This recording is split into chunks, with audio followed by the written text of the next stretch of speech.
That's a really good meme.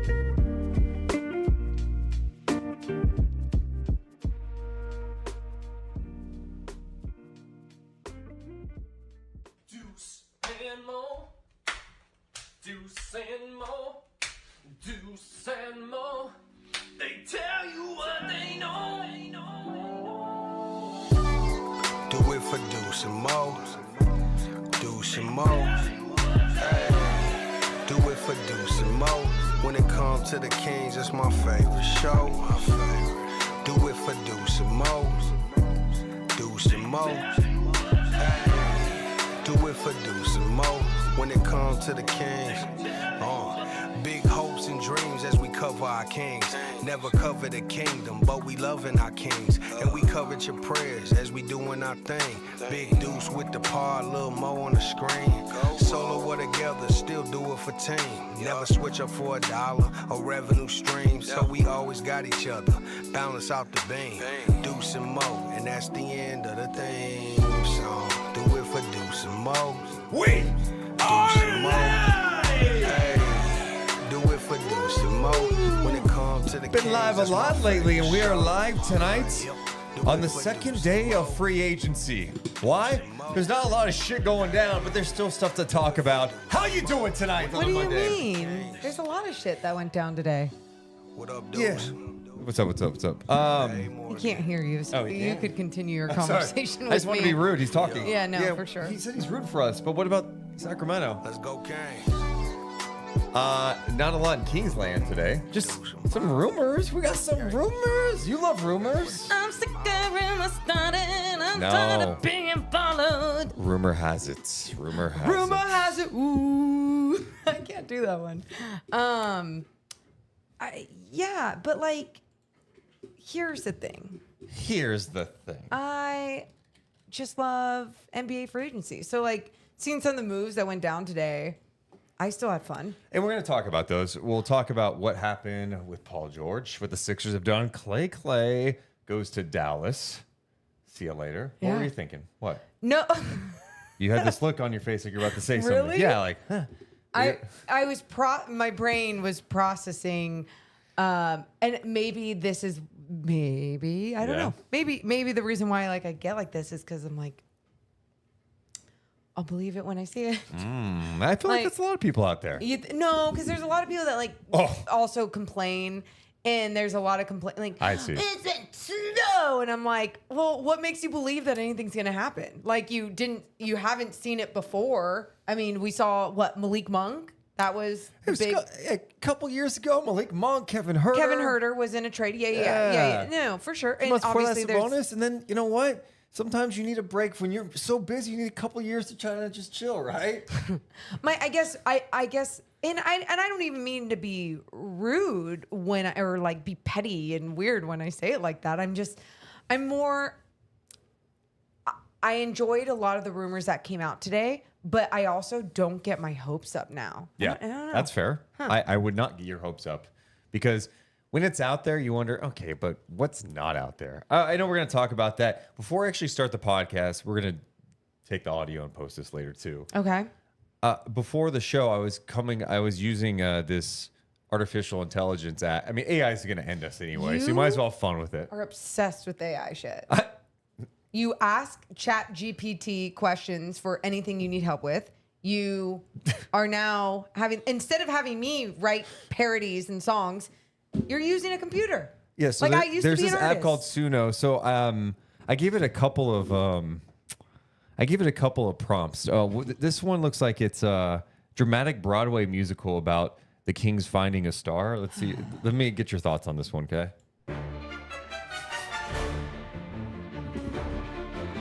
Does it get you yet? He's in the office late. Stars ain't easy to create. Building dreams brick by brick. Gotta find the one who clicks. Okay. Sacramento cries for more. Winning seasons they adore. Pressure's on and time is tight. Must get this decision right. Yes. Monty's gotta be the man. Ooh, I like that. Find a star who has the plan. Sacramento's counting on one. Monty gets it right or wrong. Whispers of a deal to make. Finding diamonds, not a fake. Scouting players day and night. Searching for that perfect light. Okay.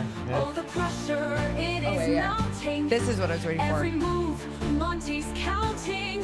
Like a king's quest for the crown. Lift this city up from down. Yeah, bitch.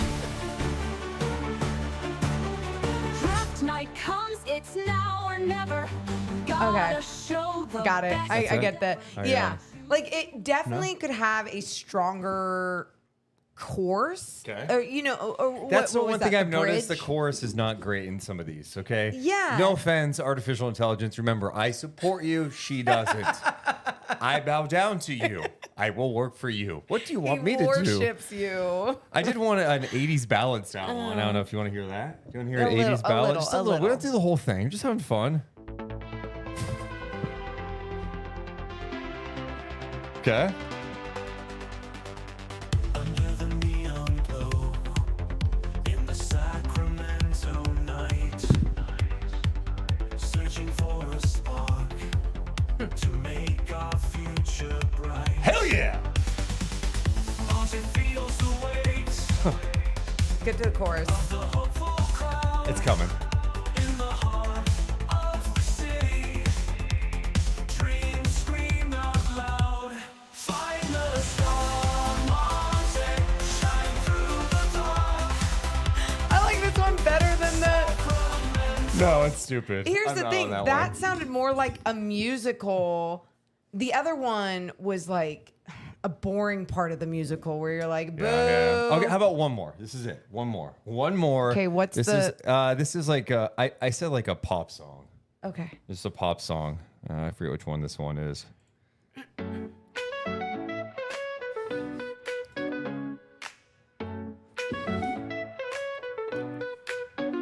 Monty McNair, we need you now. Sacramento needs a crown. Find a player, one so fine, like Brandon Ingram in his prime. Find a star, yes you can. Monty be a magic man. Brandon's got the skills we crave. Bring him here, make us brave.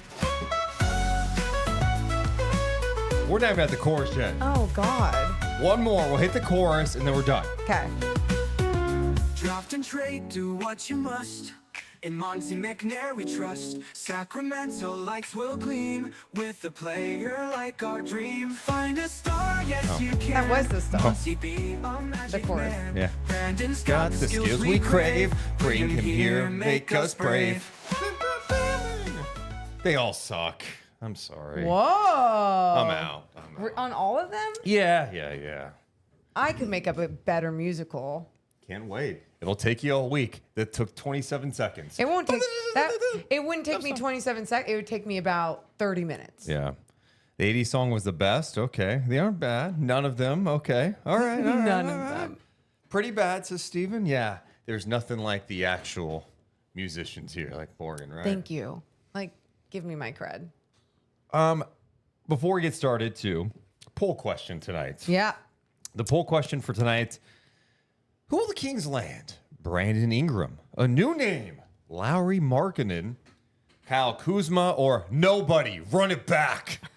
41% of the votes thus far say Brandon Ingram. B.I. 31% say nobody. Run it back. 16 Kuzma, 13 Lauri Markkanen. Okay. That's where the poll is at. Yeah. Okay, so before we get started tonight, make sure to hit the thumbs up. Make sure you're subscribed. All it does is help more people find our channel. So basketball fans around the NBA world. Basketball fans around the NBA. Where is I going to go with that? Fans around the world can see what we're doing. Yeah. Yeah. There you go. All right, Words. let's do it. Thank Deuce and you. Mo. We're coming down in 3, 2, 1. Hit my music. Deuce and Mo, Deuce and Mo, Deuce and Mo. They tell you what they know. Deuce and Mo, Deuce and Mo, Deuce and Mo. The podcast that you know. Hey, it's to Deuce and Mo podcast. We are recording this on a Monday night. It is July 1st, around 7:13 p.m. Pacific time, and we're just chilling, waiting on more moves around the NBA to go down. More specifically, what's next for the Sacramento Kings? They started the day by re-signing Alex Len to a one-year deal, and then we waited and waited and waited. Then we went night-night, and then we woke up, and then another day's passed, and we found out, oh, they haven't done anything quite yet. But rumors are flying, including the Kings being tied to Brandon Ingram. Where do those talks stand? And a new name has been added. Lauri Markkanen. That guy. How you doing? We'll talk about that and hit some other NBA topics as well. Morgan, Reagan, how are you doing on this second day of NBA free agency? I'm great. I loved all the action that was going on from pretty much the moment I woke up. Yeah, I mean, Right? it was probably when you went to bed last night because Paul George signed, I think, at midnight last night with the 76ers. And then today it was official. Klay Thompson moves on to going to the Dallas Mavericks. This King stuff's really fascinating because we've heard so long, like, hey, they're going to be aggressive. They're going to be aggressive. And you can go back to the Siakam stuff from last year, a little bit of OG Anunoby, even Caruso, like, what, a week and a half ago. But they've been unable to secure these guys, right? And now the latest name you're hearing is Brandon Ingram. But apparently... That's the latest name? Well, one of the latest, like this week. Yeah, okay. Yeah, there's other names. Yeah, I was want to like, start with got it. Brandon Ingram. And it's an interesting time for Brandon Ingram because he's going into the final year of his deal. He's 27 years old, going to be 27 years old. And it doesn't seem like the Pelicans and Ingram are close to terms on a new deal. And so they're shopping him. And there's enough smoke out there that suggests, yes, the Sacramento Kings are talking to the Pelicans about Brandon Ingram. Mm-hmm. But knock, knock, knock, there's other teams around the league that are probably doing the same. The Golden State Warriors have been mentioned. Others have been mentioned too. And apparently the Pelicans are in search of a big guy too. So if the Kings were to get something done with the Pelicans, you have to wonder if it's going to include another team. Is it going to be a 3-team deal? Is it a 4-team deal?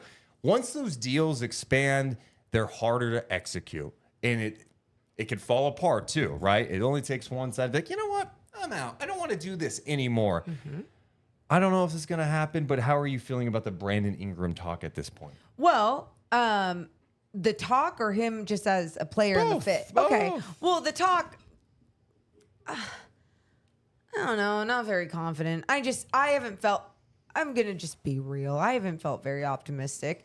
I think all the conversations that we've had around a few of these names rumored connected with the Kings, love them, love it all, get it done. But I don't want to get my hopes up if it doesn't get done, right? And if it doesn't get done, that's really bad. It's really bad. And it's, again, it takes 2 to tango. Sometimes 3 to 4 to tango. And sometimes 3 to 4 to tango. It's a hard tango. Going back to the 2 to tango, you can't force someone to just make a deal. And I think something that you and I always go back and forth on too is, well, it is part of your job to make sure you are getting this shit done as well. So it's just always, to me, like the waiting game until I see something that has it close to the finish line. And by the way, we have seen this front office before in that finish line be right there, and then somehow it still goes back. You think about Bogdan. You can call him Bogey if you want. I could have just called him Bogey. Bogey for Dante DiVincenzo. Yeah. That then they ended up not getting anything for Bogey, who went to the Hawks. And I feel like the Kuzma deal. You hear some of the, that too. That was even further past the finish line, it felt like. So when you've seen that multiple times with that little track record, why should I just believe it now until we're like right there at that finish line? Yeah, well, I mean, my pushback on that is, yes, there's a lot of deals that don't get done around the league, but there are some that get done. I mean, it's not as if he's never executed a trade in his life, right? Not saying that at all. So, yeah, I mean, I think the pressure is on to make some deal. And you never want to make a trade just to make a trade in this league, because then it's like, what? Oh, to win a headline, for the fans to pop, you got to make the right trade. Yep. But I look at someone like Brandon Ingram. I think this is the right trade. I hope. Now, if you're talking to the Pelicans, you're not offering up Keegan Murray. That's just not happening. That's just, no, we're good. We're good. He's on an expiring deal. That Brandon Ingram, there's got to be other ways to get this deal done. And I think that's probably what's being talked about. I think Brandon Ingram would be a great fit in Sacramento. I think him playing with a point guard again would be really beneficial for him. He thrived when he played with Lonzo Ball, when he played with Drew Holiday, played in an up-tempo system where he did take more threes and he knocked them down. He's an elite mid-range guy. He's got good size at 6'9". He's got a 7'3" wingspan, over 9-foot standing reach. I was watching him today, watching some of his clips, defense and offense, and he did some nice things on both ends. I think he could be even better defensively too. And I think it would allow Sacramento to get some legit versatility on the end. And then offensively, you can give him the ball and he can go get a bucket. Yep. And it would be great. It'd be a great fit. Also, I mean, if you do want to talk about some of his cons, though, it again goes back to his health and the amount of games that he has played for the last couple of seasons. I love these numbers. 55, 45, 64. And that alone just always scares me, especially with a roster constructed like the Sacramento Kings. When you lose one of those guys, the identity of what they're trying to accomplish and do just isn't going to be good enough in the Western Conference. And sure, injuries can happen everywhere. And then you see that the one season, 2 seasons ago when the Kings made the playoffs, where we could say that they were pretty healthy. Really, they were just all playing on the floor with broken hands, fingers, whatever the hell else was going on with their bodies. But they stayed out. They had injuries that they could stay out there with. Last year, you saw how it can affect you, the rhythm, the identity, the strategy of just like what needs to happen, how you can really build that continuity on the defensive end, especially when you don't have a whole bunch of fantastic individual defenders. You need to make sure that your team defense is out there on the floor, always practicing together, getting better, and better. And so when you do miss out on one of those pieces and it screws with everything, that's the only thing that I would say really worries me ever with Brandon Ingram. But yeah, I would take him in a heartbeat. Yes. I think the other thing too is like, you look at some of his injuries last year. He had a left leg contusion at one point. He hyperextended his right knee. Some of these injuries aren't like, oh man, he tore his ACL and he needs surgery. You know, like that's one area where you go, okay, maybe with your training staff, your medical staff, you put him in a good position and he's fine. But yeah, there's a risk there. I think that's fair. And that's what you're looking at with some of these guys available. There's going to be warts. And I think that's probably one of them with Brandon Ingram. And I think some people go, yeah, he was an all-star, but that was a long time ago. I still think he's a really good player. And I think he has another level he could still get to and get back to that all-star level. You start thinking about the potential of him playing with Fox and Sabonis and Keegan. Like, offensively, that could be a lot of fun. And for the Kings to have someone that has, again, you need size, you need length, that would go a long way. I think the one area that would be concerning for Sacramento is like, all right, you probably play him at small forward, and then you put Keegan at power forward. Are you still at a disadvantage from a rebounding perspective and going up against, you know, some of the elite size in the league? Yeah, I guess. But also, I don't know. I look at this whole situation too, and I go, okay, well, what are you going to have to give up to get to this point? I know we keep talking about a third team being involved. If that was the case, and they just had to mortgage some of their future, and that was it, and they didn't have to really screw with too much of what assets on the roster that they may have right now. Like, that's the only way that you're going to even see success. Like, you can't get rid of Keegan. Like, you just, I don't think Keegan's on the table. I know that. I feel like I know that, but at the same time too, I'm just putting it out there sometimes, and then we talk about, oh, Harrison Barnes or Kevin Huerter, and I still think Kevin has a lot to give. And not to say Harrison Barnes doesn't either, especially on like a young team, being that vet in the locker room, all the different things. And even still on the basketball floor. I mean, you talk about him staying healthy and on the floor for the most part as well. So yeah, I always get nervous on like, well, what is it that you have to get up, and then what does the roster actually look like with Brandon Ingram on there at that point? So it's going to be interesting to see how it plays out. And I think you look at what happened with the Warriors today in the last couple of days, right? They thought they maybe had a chance at Paul George. And this offseason, they lose out on Paul George. Chris Paul is no longer there. And then Klay Thompson, who had been with their team for 13 seasons, dips out. He goes to the Dallas Mavericks. The two sides complete a sign and trade. We'll talk about that in a bit. But, like Golden State's, are they going to just be like, yeah, okay, well, we missed out. They signed DeAnthony Melton today, too. That was the other thing. They're not going to be like, all right, well, I think we're good. No. They've got some stuff to do. Yeah. And they've got an owner in Joe Lacob that's probably all fired up and going, you know what? Klay said no to us. He went to Dallas. So we're going to go after Markkanen, which they've been tied to today. Who they've been tied to today. And Brandon Ingram, they've been tied to. So what could that look like? I think it's kind of the next phase of this NBA offseason. What happens there when you've got Ingram available? You still have Markkanen, who is seemingly available now. And then on the fringes for Sacramento, I'm sure they're still thinking about Kuzma. They're still thinking about Cam Johnson, Dorian Finney-Smith. absolutely. Yeah. There's still some pieces out there that hopefully that you can have conversations with and try and make the proper tweaks to this roster to get better. Because you mentioned someone like Cam Johnson. It's not going to move the needle, but it's a better piece on your roster.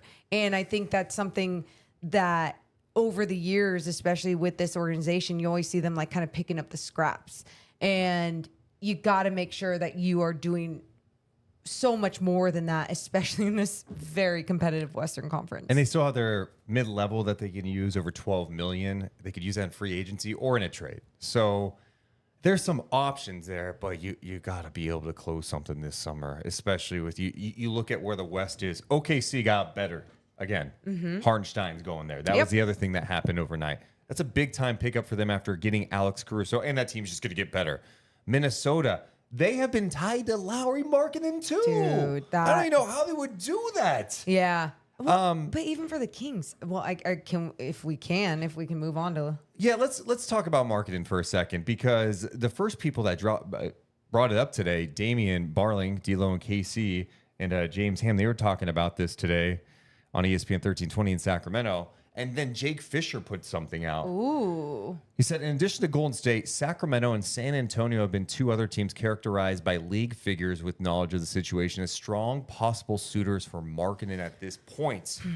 For the Kings to land Markkanen, NBA personnel believe the Jazz would require Sacramento to part with Keegan Murray, and that might leave other trade options like Brandon Ingram as more palatable for the Sacramento Kings. Yeah, no. Man, Markkanen. I first love of all, Lauri Markkanen. he makes like $18 million. He's in the final year, so he's going to need a new deal too. But you think about him at 7 foot, his ability to shoot the ball. I think he plays tougher than people realize. His length is there, and you think about the modern NBA, you think of Lauri Markkanen. I don't know what to believe when it comes to Utah Jazz. Like Danny Ainge, like good luck making a trade with this guy. Yeah. He's going to want a shit ton. And I have no doubt in my mind that he'd be like, okay, yeah, I do want Keegan Murray. I want like 17 picks because Markkanen made an all-star team. Well, Mikal Bridges didn't, and he got all those picks from the Knicks. Yeah. So I look at the Markkanen one, Morgan, I just go, I don't feel like this one's feasible. I don't think Sacramento can get him. That's fair. And I mean, if I'm going to put that con on Brandon Ingram about games played and everything as well, it's not like Markkanen's is his number every season is that much higher. Yeah. Last 3 seasons, 61, 66, 55, right? And I mean, in last year it was weird, whatever. But either way, it's another guy that you look at his injury history and you go, okay, where is he going to go from here? Also, with these two guys that we are talking about, you also have to believe that they want to re-sign with you. And that's why when there is something like, oh, Keegan would have to be involved, screw that shit. Like, no. One, Keegan is just going to get better. Like, I feel that to my core. But on top of that, why would you screw with your future on such a big risk, especially when someone like Brandon Ingram might be less of a risk if it's just other assets that either you don't believe in as much or maybe draft picks, whatever it may be. Like, you got to make sure you're going in that direction and still getting a good player. And even then, you just, again, don't know if they're going to even resign. Yeah, for me, and this is what's hard, right? Because you're trying to make a trade to get better in the Western Conference. You're like, okay, yeah, but we don't want to give up Fox, Monk, Sabonis, or Murray. You can have anything else. Oh, and actually, no, Devin Carter, right? So then you start adding these names, and these teams are going, okay, well, we're gonna like keep searching because like all the things that we might have interest in, you're not willing to give up. Utah, I don't know exactly what their plan is because we've heard some reports that at one point, they were trying to get Mikal Bridges to add to this team. And now it's like maybe they're trying to pivot here. Maybe the pivot is, you know what? Let's see if we can shop him. We just saw what Bridges can get. If we can get a shit ton of picks coming back, we've got all the other picks from the Gobert trade, the Mitchell trade. Let's keep building this. Let's just be bad for a minute. Yeah. Yeah. And also another point too, like you think about when Monty McNair had to make the tough decision to trade Tyrese Halliburton. And at that point, though, it felt like there was just that team had no identity. There was no direction with where they're going. And I think now when you look at this roster, it's like they want to go in a direction, but they don't have still enough assets that they can get rid of to still be a solid team in the West. Unless you can manage it the right way and somehow figure out how to get BI here, third team involved, and then you're just mortgaging more of your future with some draft picks and some other players. Yeah, and the Kings are in an interesting spot with their draft picks because they still owe Atlanta that stupid pick because they didn't make the playoffs last year, right? Now, if Devin Carter pays off, you're going to be like, hell yeah, glad that you got that pick. Maybe it's all worth it in the end. But you could trade the 2028 pick, the 2030 pick, and then you can orchestrate some pick swaps. But is that enough for someone like Lauri Markkanen? I don't think so. I don't think that's going to move the needle enough. And for me, I'm about adding to this. Like, I want to keep Keegan because he's on a rookie scale contract. He's 6'9" with size, and it looks like he could play both sides of the ball. I want this guy on my team. I love this chat right here. I'm not sure how to say the name, but I might be in the minority, but I am totally fine keeping this team as is. Making a trade to make the podcasters happy is a big mistake. Monty and Co. are smarter about what they have and what they need. The podcasters happy? I don't think it's just us. I'm just happy with winning. You act like we got like a pitchfork and we're about to like burn down Golden One Center. Go. God. No, I'm not saying that, but I think, look, the perspective is simple. I said this before any of these rumors were popping up. You got to upgrade the 4 spot. You know, you have to become more athletic. You have to have some better defenders. You have to make sure you still have shooting too. And you're going to need guys to take a step. So how do you go about that? It wasn't necessarily going to be in free agency. You weren't going to address some, maybe one of those needs. It's about doing it within the trade market, using the resources you do have to try to get that shit done. And so if you ran it back with this group, let's just say, let's play your scenario. Let's say the Kings are like, well, they pick up like one more, like, I don't know, mid-level guy, right? That's not going to, like, not a star by any means, but like a good role player with the rest of the cap space. And you add Devin Carter. They could go, yeah, you know what? We might be better and Keegan's going to be better. And maybe we win some more games. Yeah, maybe. Or maybe you get off to a slow start. And then guys are frustrated because expectations, they're really feeling expectations after what happened last year. Yeah. And then it just all goes bad. And then the fans are feeling weird. And the reality is you can't in the West because everyone else is chasing. And getting better and better. OKC today, in my opinion, I think they secured their spot as like they are the best team going into the season in the Western Conference. Which is, it's wild that they went from this year, even you over and over again saying like, yeah, they're just not ready. They're just not ready. They're not. And I felt like they kept not proving you wrong, but I think they even were better than even expected. It felt like a lot of people were putting hype on them, but There's some championship hype for them into the season. But then as a team, you could see that just the way that they evolved as a basketball team, it was beautiful.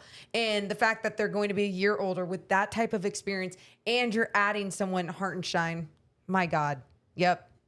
You screwed Western Conference teams. Hartenstein signed a deal with OKC today. I believe it ended up being, let's see, I'm going to check my notes here just in case I wrote it down. I think it was like 3 years, 80 something million. Ends up being about 29 million a year for Isaiah Hartenstein. What a raise, dude. We were calling some of his G League games a few years back when he played for the Rio Grande Valley Vipers, when he was in the Rockets organization. There is not a chance. I was sitting with Morgan going, I think he could be a $30 million player in this league. Yeah. And I think some pushback today is like, what an overpay by OKC. Well, let's talk about this. It's a 3-year deal, one. Okay. 2, what Presti did at the trade deadline, they traded for Gordon Hayward, thinking maybe he could help them. Yeah. He didn't help. But guess what? Expiring deal. And that allowed him to use that cap space on the market. They also brought back Isaiah Joe on a team-friendly deal, and same with Aaron Wiggins. What Presti has built now is not just a 1-year thing. This, to me, is sustainable. And you look at their roster up and down, they have versatility, they have defenders, they've got length, they've got shooting, and they've got skill with people who are able to pass. So much skill. The one thing they were lacking this year was legit size. Yep. Isaiah Hartenstein helps check that box because he is a beast of a man. Girthy he man. can rebound. Yes. He can block a shot. And he's a really gifted passer. Like, his vision is incredible. You can do some high-low action with him and Chet. I mean, you could put him anywhere. 2-man game in the pick and roll. What they have as a team now, like you said, like the skill set that some of these guys have, and elite in so many ways. Yep. Him and his passing ability and being a big. And then you got SGA, one of the fastest people in the game, and his ability to get in the paint and to get to the basket and to get to the free throw line. Like, just deadly in so many different ways. What does Chet look like Yeah. in his second year in the NBA? And especially what if teams have to make sure that they're helping on Hartenstein or whatever because they don't have the same size, and then Chet's able to be in like that dunker spot or what, just so many Spreading different the floor. He can hit the opportunities. Chet can hit the 3. Right. It's disgusting. So I'm definitely looking at them and like, God damn, Presti, you guys are good last year. You got the playoff reps. You got the experience. And then you add Alex Caruso. I mean, they got dogs everywhere. Toughness. They have. I'm excited. I hate that it's in the Western Conference, but as a basketball fan, I'm so excited to see how this product plays out on the basketball floor, because I think they're going to be the next wave of beautiful basketball that you appreciate now that, like, the Warriors, and they just kept getting older and things were changing, and now the Splash Brothers are broken apart. And I just remember so many years ago watching the Warriors and just my respect and appreciation for the way that they would play on the floor. And it goes away. It goes away. So if you can find it and build it, capitalize on it. So when we talk about OKC just getting better, what's Minnesota look like next year? How does Ant come into next season? The West is going to be tough. The Clippers are going to be different. The Lakers, who knows? But the reality is you can go up and down the Western Conference. It's going to be challenging. And I think if Sacramento is able to land someone like Brandon Ingram, I think they elevate themselves into like top 4 in the West. I do. But It's optimistic. they could. I'm not proclaiming it. I mean, I'm looking at what Dallas is. I'm looking at Dallas's roster now. What an offseason for them. What a last 6 months for the Dallas Mavericks, right? Yeah. What they did at the trade deadline and how well PJ Washington fit. What Derek Lively brought to that team when they got him in the lottery last year after missing the playoffs. Daniel Gafford. And then you go out and you land Klay Thompson. You lose Derek Jones Jr., who was vital to what they did for sure. He was very important to what they did last year. But you replace him with Najee Marshall. Yep. Different, but Najee Marshall on a team-friendly 3-year, $27 million deal. So you lose him, but you add those two guys. You add some one of the best shooters we've ever seen in Klay Thompson. Yep. And guess what? He doesn't.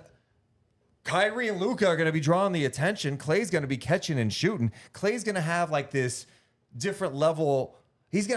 He felt wanted by the Dallas Mavericks. He felt appreciated there. And I think he's going to be in a better headspace to come out and contribute on a consistent basis with the Dallas Mavericks. And then what Najee Marshall brings off the bench. This made the NBA Finals last year, and they got better. Yeah, and I mean, you saw, like you said, you saw what they were able to accomplish in the postseason. I think what I saw today from some people, it's like, yeah, Dallas is going to be good, but what's their defense going to look like? And it's like, well, their defense just kept getting better and better. I mean, the only time that it felt like it was starting to shut down was against the best team in the league, which was the Boston effing Celtics. So, yeah, for Dallas, too, the other thing I was going to say about Kyrie, he was playing some of his best basketball. And you just, Klay went from playing around one of the smartest, most talented point guards, just about to play with another very talented point guard that sees the floor, knows how to get to the basket, has incredible handles, and will be able to find him on so many different spray three opportunities, catch and shoot opportunities. Like you said, his role will be the same but different. And he's still able to move without the basketball too. I think sometimes people, when they think of Klay, they just think of like injured Klay. And it's like, no, like now he's even getting further and further away from that injury. And I feel like he's going to be more motivated than ever in this type of year to have that vengeance. And he's not as good defensively anymore. That's one area of the game that's taken a big step back. But I think it's a big pickup. The reality is they traded Tim Hardaway, right, to free up some room. And then they lose Derrick Jones. So they swap out Derrick Jones Jr. and Tim Hardaway for Najee Marshall and for Klay Thompson. And Najee last year hit the three. So you add, technically, if you believe in Najee Marshall's three-point ability, two guys who can knock down shots. And Najee does a lot of different things. He could attack. He plays tough. Great defense. I see Scott in the chat asked, he's like, wait, how did the Mavs get Klay for 2 second-round picks? Well, it's a sign and trade situation. So they were able to get under the cap. They gave Klay, by the way, 3 years and $50 million. So they worked out a sign and trade. Basically gave the Warriors a couple of second-round picks. And the Warriors, at the beginning of the year, offered 2 years, $48 million to Klay. And Klay's like, screw you. Why are you giving the guy that punches people in the face 4 years, but you don't believe in what I'm capable of? Why don't you love me? I've done so much for you. So he said, nah, I'm going to look at free agency. And he did. And it was only 3 years, $50 million. But I think it's the principle of the matter. He'll start there. It's the role. It's feeling wanted. It's feeling loved. It's feeling disrespected by the Warriors. I'm sure he's going to have all love forever for the fan base and even the organization, but he's going to feel that fire of how it ended as well. Speaking of the chat, if you guys have not done it yet, live chat, make sure to hit the like button, hit the thumbs up, and make sure you're subscribed. We got a ton of people watching. Let's get that thumbs up, please. All it does is help more people around the world see what we're doing on the podcast. So we keep talking about the teams in the West, and this is why you're like, okay, you got to try to get this Brandon Ingram deal done. There's risk involved. You're going to have to give him a new deal.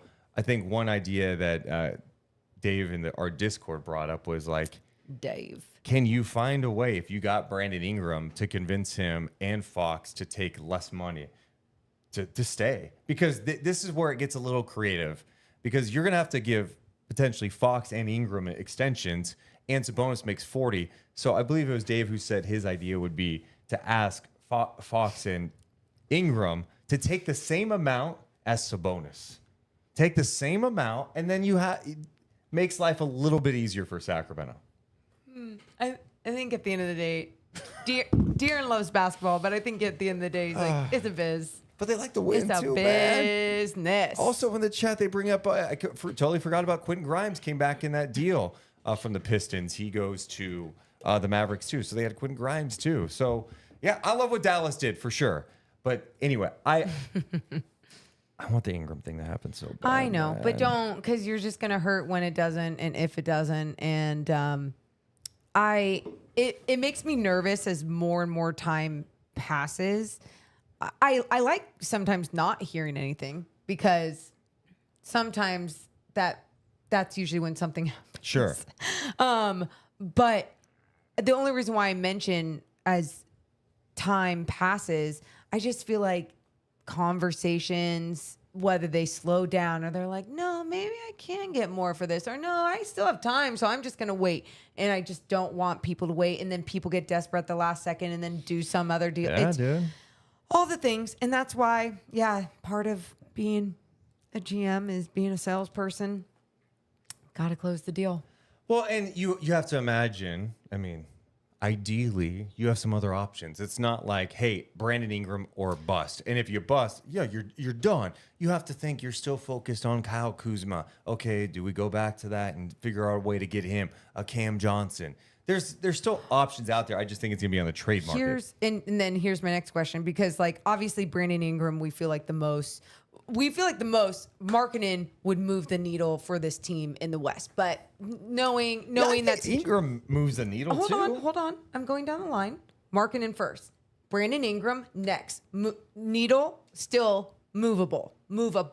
I'm just saying Markkanen gives me like the faith. Why is that? Because of his shooting ability? Oh, because his shooting, his size. Like, I mean, how many times have we looked for combinations that you could actually pair next to Domas Sabonis? Yeah. There's not a lot And out there. with Ingram, you would still be small. Sure, you'd be longer. You would be longer. And that alone is still. That's why I said the needle is still a moving. Then you go down the list and let's say you go Kuzma. I think people always push back on Kuzma because they're like, well, he wanted to go get the money, and it's like, yeah, he believes in himself, wanted to get the money, and then he saw like the grass isn't always greener when you're playing shitty basketball every single day. Like, how fun can that be all the time when you still would be a starter? With this roster, you'd see the basketball and you'd be in a system where sure, maybe a little bit more disciplined, but like ultimately there can be so much joy in playing good basketball. So then you got Kuzma, and then you go down the list and you go Cam Johnson, whatever. But you look at all these guys, go to Kyle Kuzma. Why would Washington why would Washington be like, yeah, of course we want Harrison Barnes and picks? Like, they have Valanciunas, Jordan Poole, and Kuzma. Like, maybe they believe that they Alex Sarr now, of course, they got in the draft. and Alex Sarr, like maybe they believe that this is not necessarily not like their core that they want to go with forever, but that they want to kind of see. No, I think Kuzma has been moved because they're asking for too much. Like, they are being a little outrageous with their asks. Like, they're trying to get too many first-round picks for Kyle Kuzma. I mean, as they should. If people want him and like they're like, well, we're fine with him. We have him on a pretty good team-friendly deal here. I get it, and that's probably what they're looking at. It's like, okay, well, wait, we can. There's no rush for us to move Kyle Kuzma. Mm-hmm. He's fine being here. We could have moved him last deadline. He was cool with staying, and that's fine. We'll roll him out, and hey, maybe a team at the deadline's like, okay, we'll give you what you want. And that's how they look at it. But yeah, of course we all want something to happen. Of course we want that to happen now. But let's see what the next couple of weeks look like. I will, if we're getting to like post summer league, and it's like no major move has happened for the Kings. Yeah, I'll be concerned. Okay. I'll be very concerned. Okay. It doesn't mean something can't happen before the season starts, but all we can do is look at free agency at this point and seeing what other moves they can make. And if we get to the end of summer league when all these GMs end up going on vacation and chilling for a bit, yeah, I'm gonna be a little anxious about the season coming up here because it's gonna be tough. Yeah. We have a super chat too. Oh, it's bad news, sour No, it's grapes. good. Donating $5. Mo likes mediocrity. That's why she works with Deuce. LOL. JK, my man.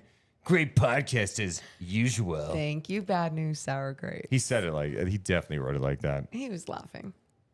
Edward in the chat says the smartest move is to keep your cap flexibility if other teams are trying to bankrupt your team. Yeah. For sure. You have to be mindful of that. And that's why I don't know anything about the Kuzma thing, but I'm just assuming a deal hasn't been done because it's like, hey, he's on a really team-friendly contract. It goes down every year. Like and you don't have necessarily, I mean, sure, you have Sarr and what you want to have around him to have a good first year in the league, developing the right way with the right pieces around him. It's important. It's really important. But do they think that's having Harrison Barnes in the locker room? Like what? It's just a weird team. It's a weird team because they just signed Valanciunas too. So it's like, are they trying to win next year? And maybe they look at that and go, hey, we could put a solid team together. Alex Sarr is better than people think. And guess what, guys? We maybe make a play-in game. I don't know. Some other people, there's one person, Tycoon says, I'm concerned. Look, you can't be concerned July 1st. It's not allowed. Yeah. It's not allowed when free agency started June 30th. If it's July 20th and summer league's over and we're like, dude, Vegas is over, like, that's it. Then yeah, I'd be concerned. And even if the Kings ran it back next year, I would still be like, yeah, I think they'll be solid in the West, but it's not going to be good enough. That's it. It's absolutely, it will still be a good team that can grow internally. But like you said, in the West, good luck. Like, is that what you're going for? Is that all you want to be? And it's like, no, you want to make sure you're making the right moves to keep growing each year with De'Aaron, with Domas. And it's not just about making them happy, but it's about showing the entire team and showing the NBA world. Your fans. Your fans, Yeah. but even the NBA world. So free agents do over time go, ooh, this is a place I'd like. Who? That was so mean. I was going to say, who would want to live in Oklahoma City? There's a lot of people that want to live in Oklahoma City. But my point is even with Isaiah Hartenstein, he's not going there because he's like, oh my gosh, I love Oklahoma City. Maybe he is. I don't know. But he's going there because he likes the product on the floor. He likes what they have going on within that organization as a team. And I take that back. That's so mean because I'm sure people say that about Sacramento, and I shouldn't say that about a city I've never been to. Thank so you. yeah, I appreciate you backtracking. thank you. You son of- I know. Also in the chat, Juice, is there really that big of a difference between Cam Johnson and Kevin Huerter? I don't think he moves the needle personally. Well, Cam is going to play the 4 spot, so that's probably the biggest difference. It's just positional fit. Cam's got his issues too, right? Like, he struggles staying on the floor.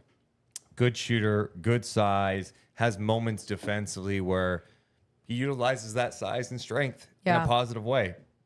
He's got to be more consistent on that end too. I think I heard him. It was either in a conversation with, maybe it was a podcast with JJ Redick, but he was talking about shooting form and just going into his shot.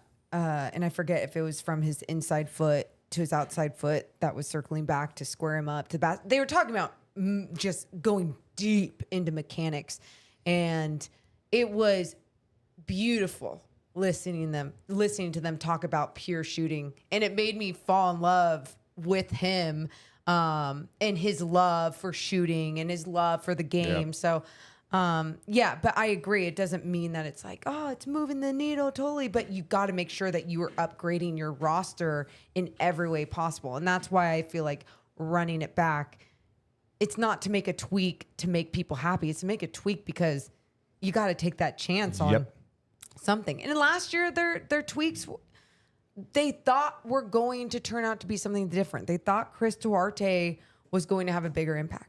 They thought Sasha Vezenkov was obviously going to have a bigger impact. Trey Lyles, all of his injuries, he had more of a down year than he did that year before. So swings and misses. Yeah. Also, if you're another team, especially in the West, why would you let the Kings get better with a player you provided? You'll want something back that is competitive. That's from Ed again. Completely agree. And I think from a Pelicans perspective, that's why maybe you're trying to get a third team involved and maybe get something you're liking. Are you able to do a bigger trade where somehow, you're with Cleveland and Sacramento and you get Jared Allen in return? But then, like, what's Cleveland getting? So it is complicated, and it's clear the Pelicans, even if they trade Ingram, they're not waving the white flag saying, we're done here, we're moving on. No, they wanted to tweak things up. They were very big on not running it back. They wanted to make a dramatic change. Yeah. And they have started that process now, right? They lost Najee Marshall to free agency. They traded Larry Nance and Dyson Daniels. They get DeJounte Murray in the fold. They may trade Brandon Ingram somewhere.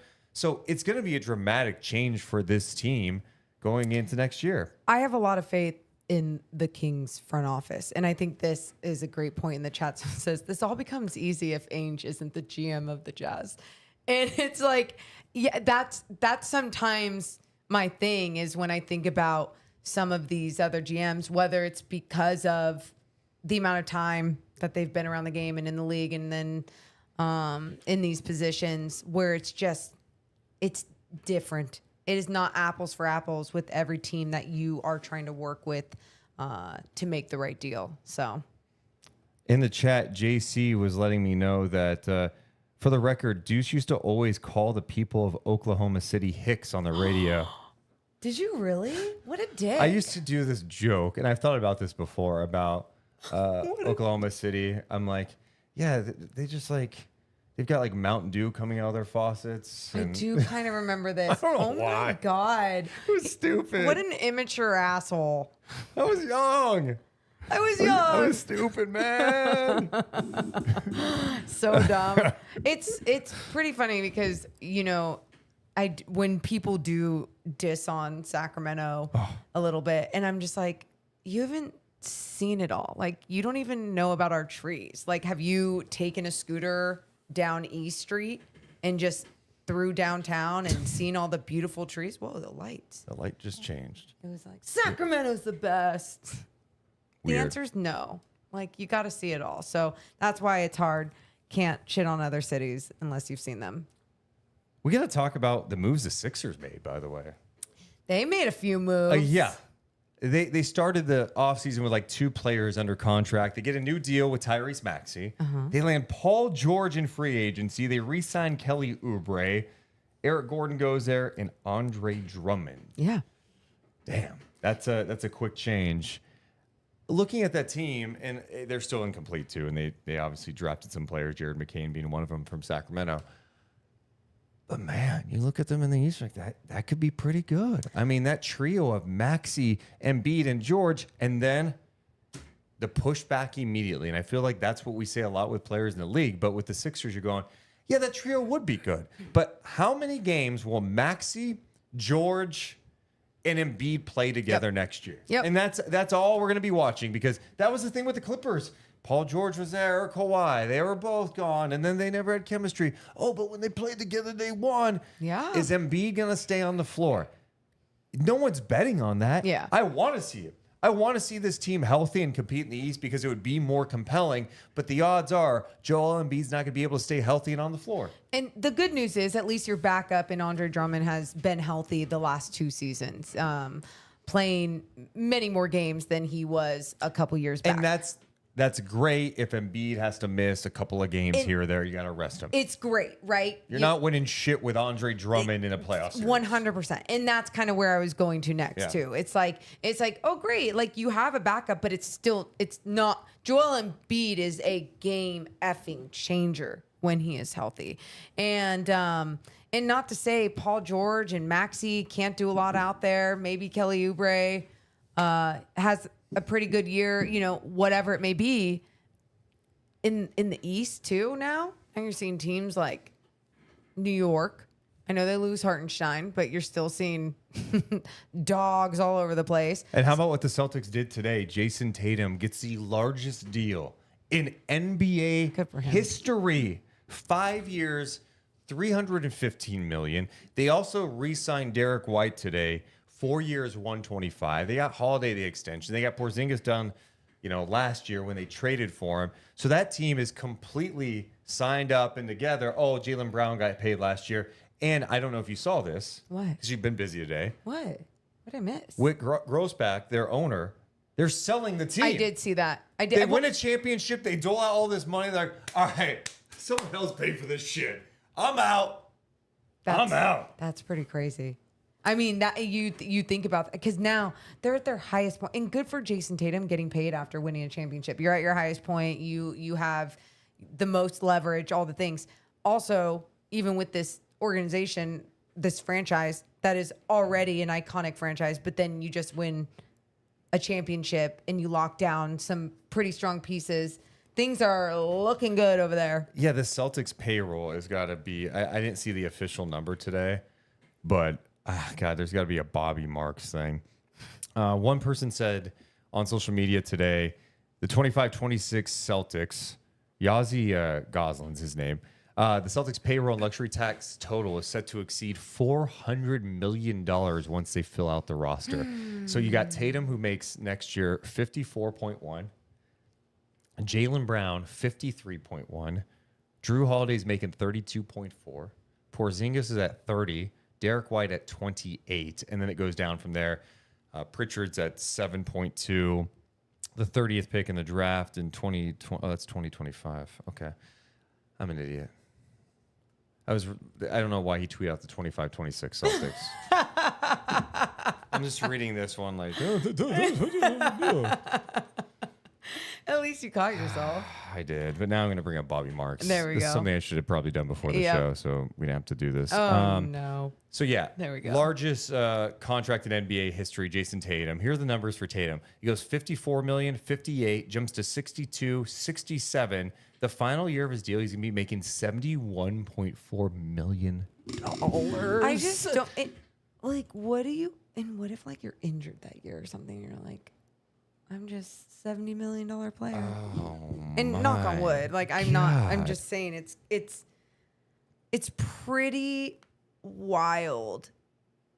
It makes me sick that people can make that much money. I'm so happy. play basketball. Yeah, I would much rather have these people be making that type of money, but it's just there's so much. People are so rich. I want some. Insane. Makes my stomach hurt. Someone said the cap is 140 million this year. Yeah, but it's when the 400 million that someone was mentioning, I think in the 25-26 season, that's including luxury tax penalties, right? So yeah, you have the cap figure, but when you're in the luxury tax, the aprons from the first apron to second apron, you're paying way more for these deals. So on paper, yes, Jason Tatum's making 50 whatever million his first year, but the tax you're paying on that, it's a lot of money. It's a lot of money, but you know what? If you're winning championships, you're competing. That's what it's about. You're That's why making so money. many people get caught up in it. It's like, yeah, you don't want to be a first apron team or a second apron team if you don't have a chance to make some noise. Well, Boston's got they got a chance to make some noise. You don't want to be the team like Golden State finally, I think, got below the luxury tax for the first time in a long time. They've been paying the tax for years and years and years. In the last couple of years, probably hasn't made much sense. Nope. So that's where it gets tough. Yeah. Oh my God. Oh my God. Yeah. And again, all these rich ass people though, I'm just like, pay up. Yeah, I mean, You no know one's what I feeling. mean? No, I'm not Like, feeling bad for no. the owners, but it also goes to show you where the NBA is headed, right? I do find it a bit fascinating that the Celtics, and then you had Mark Cuban too. He sold, and maybe some of these owners that have been in the game a long time are almost getting priced out, and that's why you see some of these owners adding investors that come in and these groups that invest money. And they need it because they need the capital. When you start thinking about the huge contracts that are coming out, maybe some of these owners are like, you know what? I had my fun in it. I won. I got championships. I'm going to cash out. Someone else can take this over, and they will also get the boost of the new TV deal and the expansion fee that will come when the NBA decides to add, 2 teams, probably Seattle and Las Vegas. So it's a pretty wild time in the NBA to see where salaries are headed and some of these longtime owners that are dipping out. It's weird that Cuban's just not in the league anymore. Yeah. Yeah. It is. And it's like, does he see something? And now you're seeing this go down with the Boston Celtics. Do they see something that Oh, like the league's falling apart and they're getting out now? No. They're seeing a bubble about to burst. Not even that. I mean, I just think look, I think the NBA is in a really good spot. But I remember starting to see some of these big deals when we were doing a lot more sports radio with baseball and seeing some of the crazy 10-year deals that they were committing to people. And I was just like, what? Like, baseball is whatever. And now you've seen it over the years decline, attendance decline.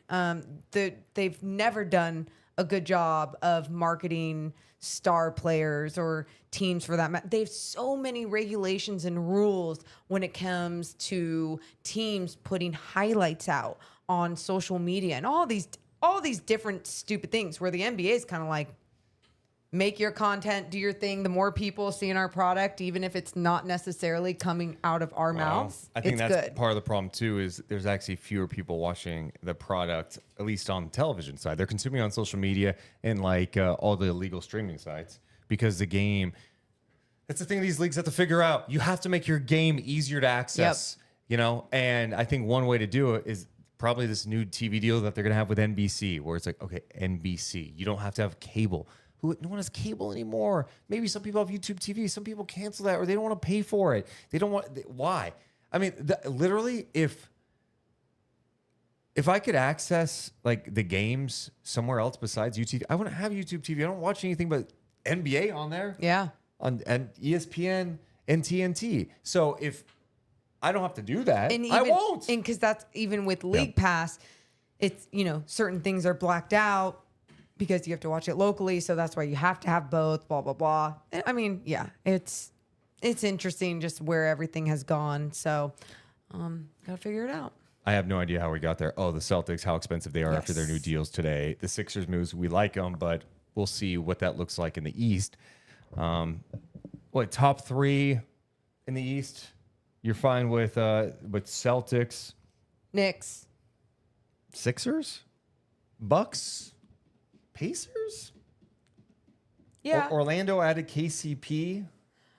Orlando, I was excited about Orlando last year, and they ultimately they let me down, but not against the Sacramento Kings, right? That was the only time that they really crushed and played some really good basketball, even though the Kings ultimately ended up winning. But yeah, I don't know. I'm still like, we'll see where you're at. You still have that youth on that squad. What's another year under your belt going to look like? Pacers, they excite me. I think, you saw them even with the path of playing a very beaten up New York Knicks squad. But then you also think about what could someone like Ben Mathurin add to their shitty defense at times, right? And then Pascal Siakam and his long arms defensively made a pretty big impact at times that we saw with that squad. I don't know about that. We'll see what else they do. That's fine. Their path was pretty easy to get to the conference finals. But remember, we always say, like, they still had to do it. I That's understand with any that, team. and I'm not taking it away, but we can also acknowledge that you have to be careful sometimes when evaluating this stuff, because they took on a Bucks team without Giannis. Dame missed time. Like, it was a mess. But They got through it. But the experience alone, I got it. too. Sure, but the experience is a little different when Giannis is out there. The experience is going to be a little different when, like, the Knicks don't have all of their guys out. We'll see. And then they lost the Celtics. Yeah. I mean, we'll definitely see. So who are your top 3 teams? You put the Sixers in there then. Yeah, I think I put the Sixers third. Okay. What about in the West? OKC. I'm going to go OKC, Dallas? Minnesota. Come on. How do you not believe in Dallas after I this do. loss? I'm put. God, how did you not put them there yet? Hey, this is Morgan. Hey, Deuce, what's your top 3? Immediately jumps me when I answer the second one. Immediately. Everyone heard. You don't need to repeat it. OKC, Minnesota, Dallas. It's close. It's Okay. close. And then after that, it's a question mark. I actually think Denver is a big question mark.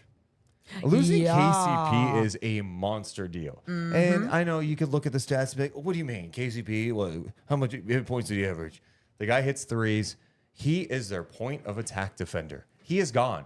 And they gave Reggie Jackson away along with 3 second round picks just to like clear space. Like, what do they do? Had to do what you had to do. So now this is what they're left with. And they're going to count on Christian Brown to take a big step for them. Ugh. So I think after the top 3, it gets a little shaky. Yeah. They'll need to be active within the season. I feel like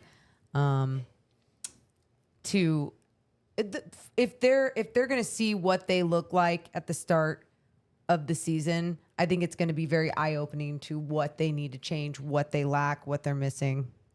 Mary in the chest says, I think San Antonio's a sleeping horse. They played good towards the end. Sleeping horse, huh? Is that what usually people say? I thought that was a sleeping giant. Well, horses are pretty big. So sleeping horse, like you wake up a horse, they jump up and they go? Probably. Okay. You serious? Yeah, I think. Elephant. Yeah, I think Chris Paul's going to help them a lot. I think that there's an adult in the room. I just don't think I don't know. I mean, maybe Victor Wembanyama like takes another giant step and it's like game changing. But for as good as he was, as impactful as he was, they did not win many games. They played the right way. Yeah. Yeah, no, but I'm with you. I think CP3, that impact alone, Wemby, his dominance, but they still need other good basketball players on this team. But they'll screw with some teams, that are trying to do something. So The interesting thing about the Chris Paul deal, what? they paid him $11 million. So if they decided to buy him out, he would actually have the ability to sign with teams that are in the apron situation, because right now there's a rule that limits him. If like a vet gets waived and they make over 12 something million, they can't sign.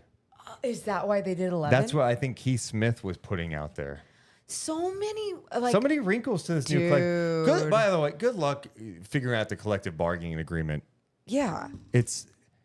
Someone needs to make TikToks for me and just explain everything step by step. Yeah. Like when all the Drake and Kendrick Lamar stuff was going on, there's someone on TikTok just putting it on a whiteboard and drawing out the whys that it got to this point. And I was like, love a good visual.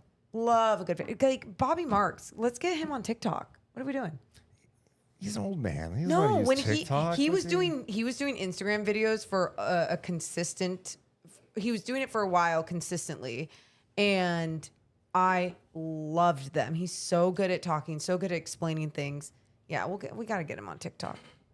All right, so we talked Sixers, Mavs, Celtics, the Golden State Warriors. What's next for them? They signed D'Anthony Melton today. I think he got 1 year as well. I think he got the full mid-level, 12.4, 1 year on that. But he is going to the Golden State Warriors. I like D'Anthony Melton, but that team needs some size too. They are a team that I know people are clowning them right now. Got to be careful. They could make a move. And if they get, what happens if they get Markkanen? Would they ever trade Draymond for something? Who would want that? Oh. Well, I mean, he's got 3 years left on his deal. He makes $25 million a year. I don't think anyone's itching to trade for Draymond. Yeah. But I think if they would have to start looking at future picks and adding Kuminga. Are they willing to move Kuminga? And that's where, again, it seems like the Kings and Warriors could be competing in deals together, whether it's potentially for Markkanen, which I don't think the Kings are going to get, or Ingram.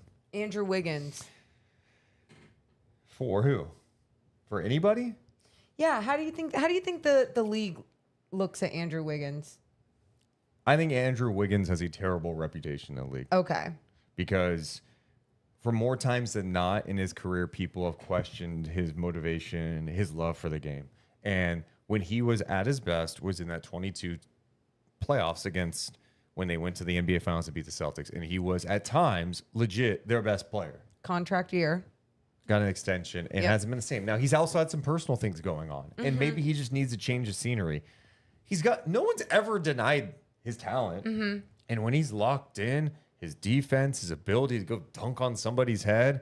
I saw a highlight the other day. I was looking up some Wiggins stuff, and I saw the dunk he had in the playoffs on Luka. I was like, oh my God, that was disgusting. And so I think the challenge with him is his contract still has 3 years left. That final year is a player option at over $30 million. Are you taking that gamble? That's a tough one. Yeah. But I think they've got the ability to make some moves.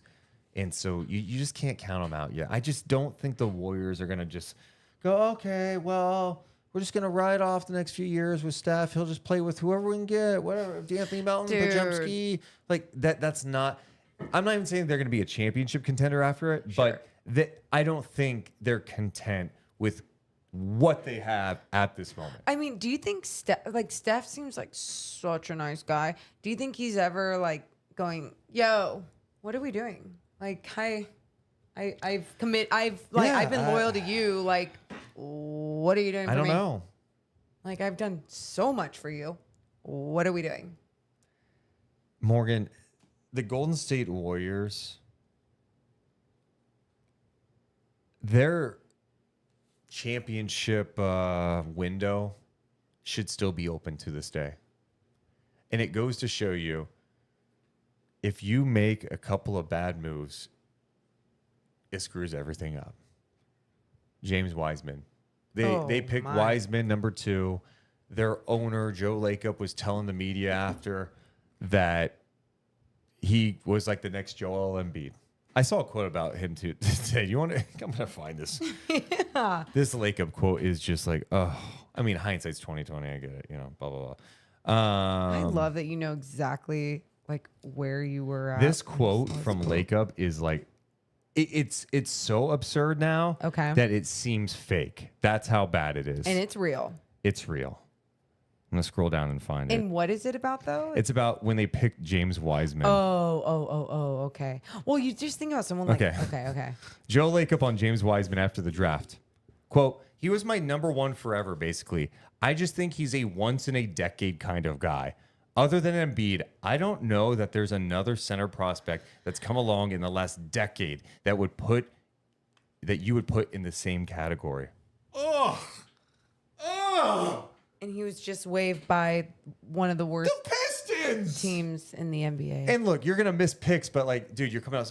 And then you think about, they draft Kuminga and Moody. Kuminga, I think, has a ton of upside still. Yeah.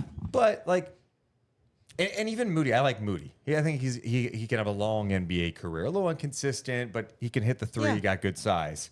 The Jordan Poole thing. So you have those those are huge misses, and you go, okay, they had this weird timeline where they're trying to blend the young with the old, try to mix it together, and we'll just kind of slowly transition. I think, again, hindsight 2020, the play was you needed to move those guys to add talent around them, to take a swing at another star with that talent. When you had those lottery picks, all right, how can you do it? And then, when you get the number 2 pick in the draft, you can't whiff. We know that firsthand.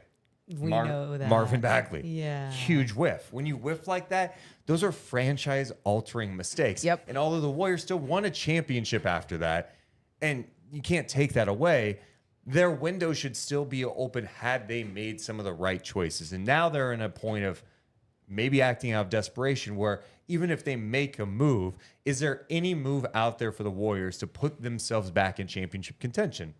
No.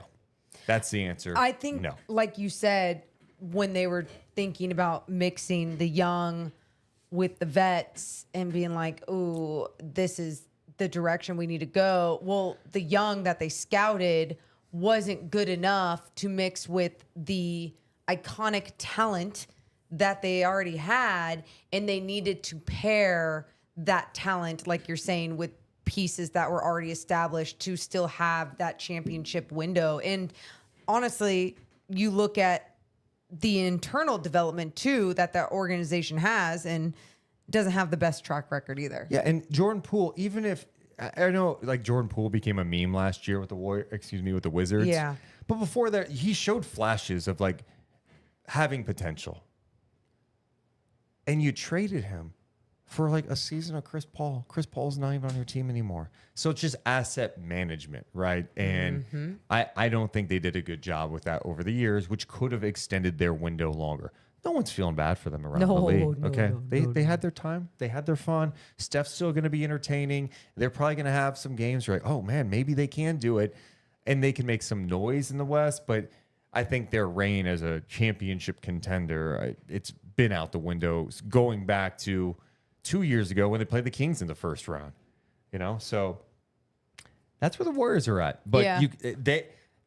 they could still impact the Kings though this offseason by taking something that maybe they're targeting. And that's the big story. It's like, all right, are they in on Ingram? Are they in on Markkanen? How would that impact things? And it feels like if they are willing to part ways with some of their younger assets, then The time is now for that stuff, they probably, would, right? but they Or would no? have the upper hand. Is my point. Oh my goodness, I know. dude. It's I know. wild. It's wild. I was also hoping while we were live tonight that some sort of move would happen. The only thing that happened like 2 minutes before the show is Mo Bamba signed with the Clippers. Huge. Massive. The Clippers also signed Derek Jones Jr. last night. He left the Mavs to go there. 3 years, $30 million. And they brought back Nick Batum. Looks like they're also close to a deal with Chris Dunn. Kind of weird team. And you just brought that guy up on your screen. Yeah. DeMar DeRozan. Where's he going? Yeah, that's what I've been waiting for. I've been waiting to see what. I mean, I saw Chris Haynes talking about it on NBA TV today. Like, and he's said that he was more. He's like, I'm just speculating, but like, you know, talking about some of the other guys that were getting picked up. He's like, now the Lakers really are probably going to be strong with going and trying to get DeMar DeRozan. Okay. That's fine. Yeah. I like DeMar. Good player. How does it all work with AD, LeBron? They're going to want more shooting too. Yeah. And that's where you look up and down the West. It's going to be challenging, but there's also openings. Kings, go get that damn opening. Yeah, please. Go make a swing, please. Otherwise, A Deuce responsible swing. won't be okay. I like irresponsible sometimes. What irresponsible is what? Is not, I mean, I guess irresponsible, I just look at money and draft picks because you can't F with Keegan. You can't F with the other core, Malik, De'Aaron, Sabonis. And so it's like, what do you do? What do you do? You got some final thoughts tonight? Well,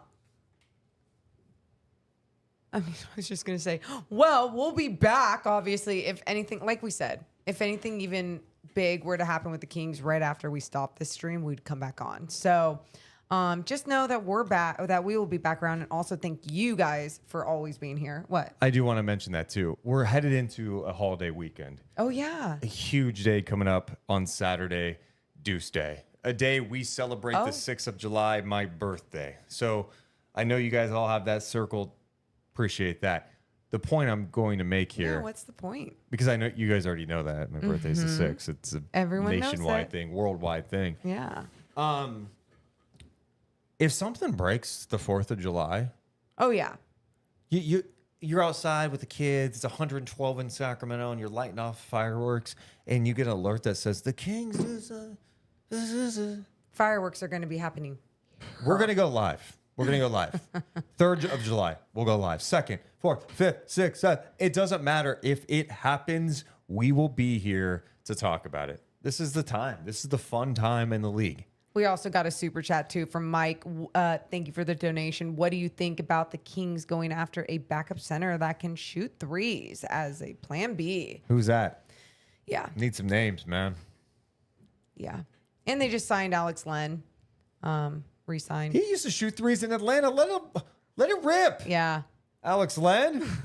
Extend the floor. No, but we will definitely be pumping out content left and right, league-wide, Kings. Devin Carter's press conference coming up on Tuesday morning, 10 a.m. We'll be out there for that. Monty McNair and Devin Carter will be talking. Find out if Devin Carter's going to be playing in the California Classic or in Summer League. This will be a little sprint of content through July with all the Summer League stuff too. So and then we'll be after here. July, like July 20th, after Summer League, you may not hear from us for a while. For like a month. I don't know. We'll still You're drop such a content. liar. Deuce will be like, I'm testing out equipment. Hey, everybody, it's a live stream because I'm testing out equipment. I miss you guys so much. I'm addicted to this. Oh. Okay, if you guys have any ideas what you want, what would you do for Lauri Markkanen? You can always email us, deuceandmo@gmail.com. Who would you rather have? Ingram, Markkanen, Kuzma? What's on your wish list? What's the backup plan for the Sacramento Kings? What should they do? You can email us at deuceandmo@gmail.com. You can also, after this video is done, drop it in the comments below and have discussion. Shout out to Blake at the Mavericks fan for donating $10 as well. He said, good luck for all the Kings fans trying to secure a needle mover. Stay safe for the holidays as well. Much love, Deuce and Mo. Appreciate you. Do you feel like that was condescending? No, it's Good luck to all the Kings fans trying to secure a Blake's like, needle mover. here's my money because now I'm good because I just got Klay today. Kidding. Thank you so much. And good luck to you too. Oh, we're so happy for you. And maybe we'll be live later tonight. You never know. We love you guys, but we got to go. See ya. Deuce and Mo, Deuce and Mo, Deuce and Mo. They tell you what they know. Deuce and Mo, Deuce and Mo, Deuce and Mo. The podcast that you know. Deuce and Mo.